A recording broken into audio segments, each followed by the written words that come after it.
তো হেল্ল' মোৰ ভাই ভণ্টিসকল যিসকলে বি এ থাৰ্ড ছেমিষ্টাৰত উঠিছা সেইসকলৰ কাৰণে ভাল খবৰ। মই আজি লৈ আহিছোঁ বি এ থাৰ্ড ছেমিষ্টাৰৰ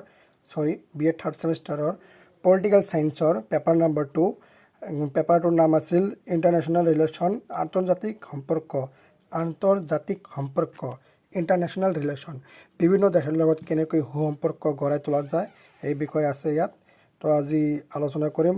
প্ৰথম কুৱেশ্যন কি কৈছে, আন্তৰ্জাতিক ৰাজনীতি কি আৰু আন্তৰ্জাতিক ৰাজনীতিৰ গুৰুত্ব আলোচনা কৰা। অ'কে, তো আন্তৰ্জাতিক ৰাজনীতিৰ গুৰুত্ব, আন্তৰ্জাতিক ৰাজনীতিৰ ওপৰত আছে আৰু নিচত আছে গুৰুত্ব টপিক্স। অ'কে, তো এইবিলাক পইণ্ট ৱাইজ আছে তোমালোকৰ। তো কূটনীতি মানে এইবিলাক পইণ্ট তোমালোক 10 মাৰ্ক আহিব ইণ্টাৰনেশ্যনেল ছেশ্যনৰ কাৰণে। ফাইনেলত এইটো অহা সম্ভাৱনা নাই, এইটো অহাত সম্ভাৱনা আছে ফাইনেলত আমালোকৰ। এইটো ভালদৰে তোমালোকে পইণ্ট ৱাইজ নোট কৰি লগ থবা।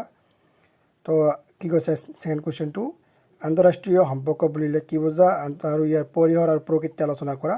পৰীক্ষাত এনেকুৱা ফাইনেল পৰীক্ষাত এনেকুৱা কুৱেশ্যন আহিব পাৰে, আন্তৰ্জাতিক সম্পৰ্ক বুলিলে কি বুজা আৰু পৰিসৰ বা ব্যাখ্যা কৰা বা পৰিসৰ আলোচনা কৰা বা প্ৰকৃতি আলোচনা কৰা, এনেকুৱা কুৱেশ্যন থাকিব পাৰে। অ'কে, তো ৰাজনৈতিক পৰিসৰ, অৰ্থনৈতিক পৰিসৰ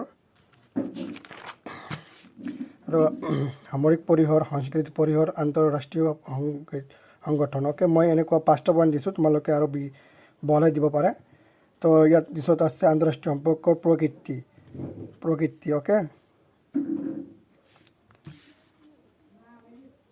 তো তাৰপিছত থাৰ্ড কুৱেশ্যনটো আছে তোমালোকৰ শীতল যুদ্ধৰ কাৰণসমূহ, কল্ড ৱাৰৰ কাৰণসমূহ। তো এইবিলাক তোমালোকৰ ইণ্টাৰনেল ছেশ্যনৰ ভেৰি ইম্পৰ্টেণ্ট কুৱেশ্যন।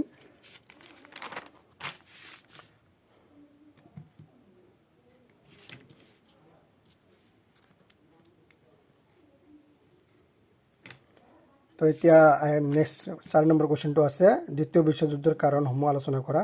দ্বিতীয় বিশ্বযুদ্ধত কি কাৰণ আছিল, কেনেকৈ হৈছিল, এইবিলাকে আছে। প্ৰথমটো কি কৈছে, দ্বিতীয় বিশ্বযুদ্ধৰ প্ৰধান কাৰণ আছিল ভাৰ্চাই চুক্তি। হয়, মই খালি পইণ্টবিলাক দিছোঁ, পইণ্ট তোমালোকে ব্যাখ্যা কৰিব লাগিব, অলপমান ডেফিনেশ্যন দি দিব, তো ভাল হৈ যাব। মই খালি পইণ্টবিলাক দিছোঁ দে।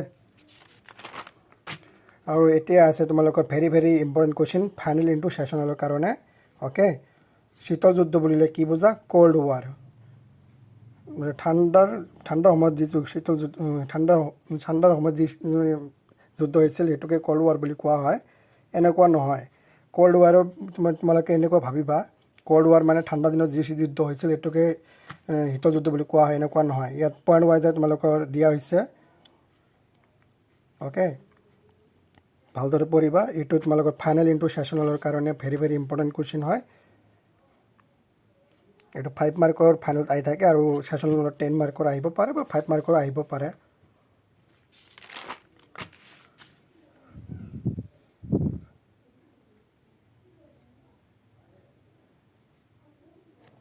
তো এতিয়া next very important question 6 number question আছে আমালোকৰ ইণ্টাৰনেল ছেশ্যনৰ কাৰণে।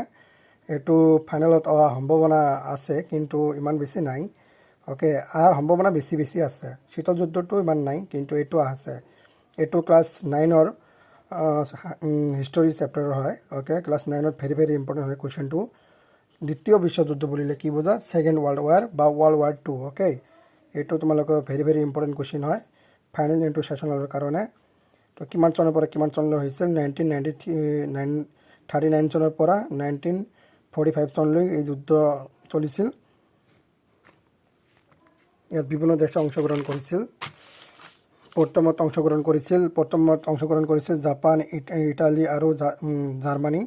তাৰ দ্বিতীয় অংশগ্ৰহণ কৰিছিল আমেৰিকা যুক্তৰাষ্ট্ৰ, ছোভিয়েট ইউনিয়ন, ছোভিয়েট ৰাছিয়া আৰু ইংলেণ্ড আৰু চীন দেশ। অ'কে, দ্বিতীয় বিশ্বযুদ্ধ দ্বাৰা আটাইতকৈ ক্ষতিগ্ৰস্ত হৈছিল ইউৰোপ মহাদেশ। অ'কে, এইটো শ্বৰ্ট কুৱেশ্যন ভেৰি আহি থাকে, ভেৰি ইম্পৰ্টেণ্ট হয়, এইবিলাক শ্বৰ্ট কুৱেশ্যন আহি থাকে। তাৰপৰে আৰু আমেৰিকা